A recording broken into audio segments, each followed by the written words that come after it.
The overall goal of this procedure is to use a fluorescence microscope to follow cell fate in E. coli in real time after infection by Phage Lambda.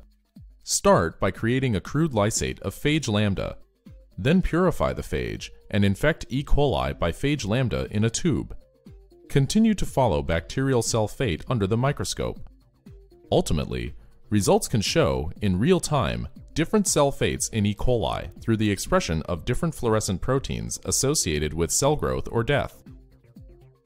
Generally, one trick to this method is in the creation of a purified fluorescently-labeled phage stock to avoid phage shearing during preparation and purification. Also, optimize the imaging parameters under the microscope to allow a healthy cell growth.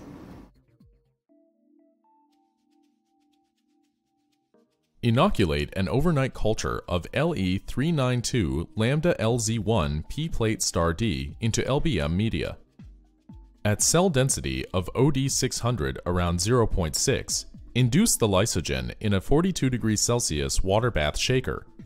Continue to incubate at 37 degrees Celsius until lysis is evident. The culture becomes clear. Now add 2% chloroform and then incubate for 15 minutes at room temperature. Next, transfer the phage lysate to 250 milliliter bottles and centrifuge the culture. Then recover the supernatant containing the phage particles and perform a second centrifugation to remove visible debris. With standard phage titration protocols, measure the phage concentration. Then purify the phage through a cesium chloride gradient and assay the activity with DAPI. For the prep